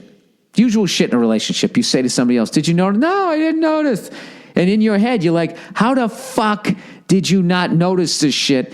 But what I learned in that argument is I have to understand that there's shit that she's looking at me at about, like, how the fuck do you not notice it? And it's just because I'm just not wired like that. And that's why you get married. Hopefully you're a yin and a yang. I finally said it right. I didn't say yin and yang. I said yin. Y-I-N. I think that's the first time publicly I've ever said it right. They're going to be good at the shit that you're not good at. And I actually had a great day with Nia yesterday. Like, I didn't do shit for once, and we just hung out all day. And, we watched some movies and shit. We made a little bit of food. And I always forget that every once in a while, you got to hang out with each other rather than just being roommates, to remind yourselves, like, oh, yeah, that's right. We actually really love each other. I forgot about that shit. And I don't, the amount of times I've had to fucking learn that, If you get married, you really start doing the math, like, dude, fuck this shit. I don't need anything. I will literally give her everything. I will fucking just give you fucking everything. And I will walk out with the shirt on my fucking back, and I will start all over again. Like, I think that's the way to fucking do it. And just walk down the street after it like Johnny fucking Appleseed. And, because I really think you just get into having all of this fucking stuff. But if you just let go of all of it, then you don't have it. I think getting divorced could be a really light feeling. This is how far I went over an argument over a clogged up sink before I came to my senses. I was walking down the street with a stick with a bandana and a peanut butter and jelly sandwich in it. Then I was just finally like, what am I doing? Stop being a fucking idiot. All right, let's get to some advertising here. All right, MeUndies, everybody. Oh, gee, I got to sing this quietly because we have company over here right now. Boo-doo, boo, boo. All right, Trash Man, everybody. Hey, Billy Bubbles. Billy Bubbles in the rain. I went to high school with a guy who picks up my trash.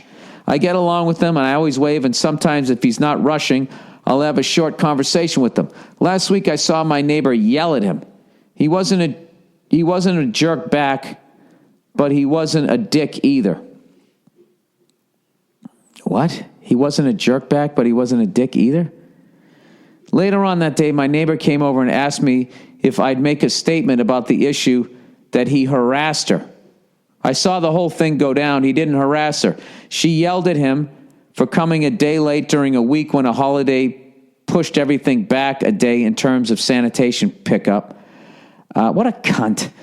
She said that even without my statement, she's going to press charges and file a complaint. I'm going to call the town or police and let them know what's going on. I'm so livid that she would ruin this guy's life. He's a great dude. Thoughts on how I should handle this? Should I report her for lying? Abso-fucking-lutely. And I would take time off from work to testify that she's a lying whore.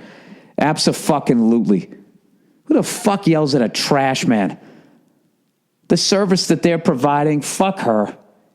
Fuck her, dude. You know something? I would 100% do it, and I would even fucking tell her that you're going to do it at some point. Not in the beginning, because you don't want to weaken his case. But I would do it without a doubt. And when the whole fucking thing goes away, I would let her know that you did that, and I would let her know what a small person you think she is, and that she's disgusting, and to stay away from you and anybody else that you love because she's subhuman. There.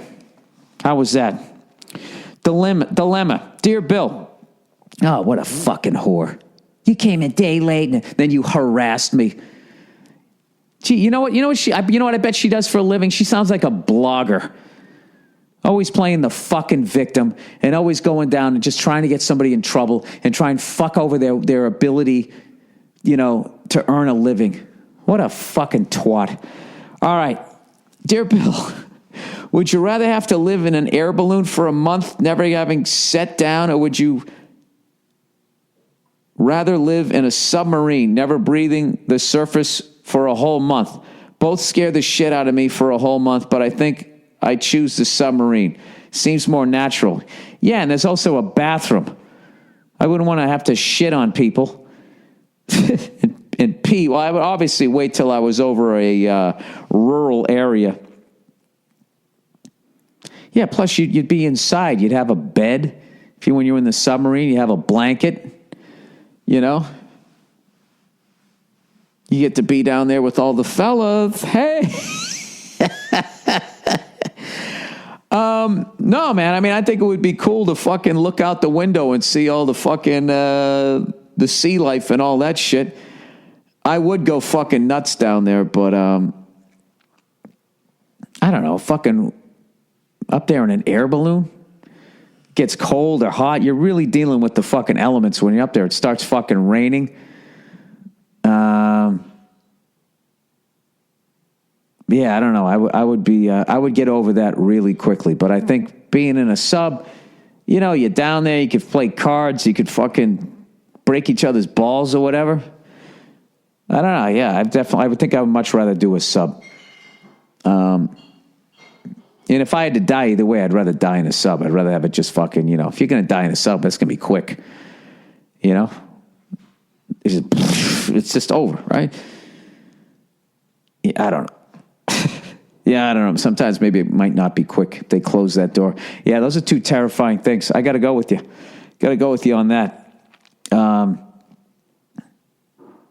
right, dilemma. Billy boy. If you had to choose which holiday to get canceled and never celebrate again, would you choose Valentine's Day or President's Day? Who deserves more recognition? Your girl for doing what you do all year without a holiday? That's hilarious. Yeah, we don't get a holiday. Or maybe I read that wrong. Or presidents who may or may not be horrible people who hurt the country. I'd cancel President's Day because I'd rather keep the one that involved chocolate being around. That's a good reason for it. If I had to get rid of one, I don't think anybody really celebrates President's Day. I don't really consider it a day off. It's kind of like Flag Day. You know what I mean? Or Buttermilk Pancakes Day. Isn't there one of those fucking days too? Jesus, you want me to cancel a holiday? I wouldn't cancel Valentine's Day just because women like it so much. Believe it or not. I am a cunt, but I'm not that fucking bad. So I'd keep that one. Yeah, you know what? Fuck President's Day. All those guys are bought and sold anyways. You've seen it with Hillary Clinton and Bernie Sanders. You've seen how the Democrats are just going to pick her because she's going to play ball. They're all tied into the fucking, I don't know what you want to call it. That Bernie Sanders is too fucking radical. He's going to switch shit up too much, and then they're not going to work with them. Even if Bernie Sanders gets fucking elected, they're not going to work with them. They're going to show their fucking true colors. They're just a bunch of, they're all bought and paid for. They're all, how the fuck did the Clintons got $3 million to throw their kid a wedding? You know what I mean? Give me a fucking break. Because you went out and you gave speeches to all the people that fucking financed your campaign, and then you hooked them up and looked the other fucking way. I swear to God. Do you wonder how the fucking pharmaceutical companies and the people who fucked up the food supply are able to do it, and there's nothing behind it? It's because they fucking paid everybody off. I swear to God. All right, I'm on my. This is why I always vote for that third party guy. And everybody goes, "Oh, you're throwing away your fucking vote." How is throwing away my fucking vote voting for someone who's a decent fucking human being?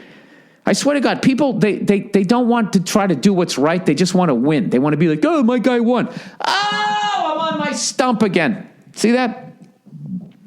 Every time I sit there and I trash people for fucking giving their public opinion, then look at me. I do the exact same thing. I am what's known as a hypocrite. A hypocrite. All right, that's the podcast for this week. I want to thank everybody that came out. Cheyenne, Wyoming. I know it was last second, but I had a great time. I had a great time in your state capital. It was just a really, really cool fucking town. And I had a great time in the Cadillac Ranch there. That sounds, I swear to God, like the fucking Bunny Ranch. It sounds like a fucking whorehouse, but it wasn't. It was cool talking to the people there. And thank you to everybody, that bought me a beer and a shot and all that shit. And thank you everybody in Denver, by the way, which was just a fucking insane show. That was another special one just because I've done so many fucking gigs in Colorado in the middle of nowhere. I always bring up Arapahoe Community College. I'll never forget that nooner where they had me standing in an area where 3 hallways met right before class ended. That was a fucking nightmare. Next to a popcorn machine and 5 people scattered out about 40 chairs, empty chairs. Anyways, that's the podcast for this week. I'm going to try to watch some Celtics and get caught up on the Bruins games and keep drinking my juice. All right, go fuck yourselves. I'll talk to you later on this week.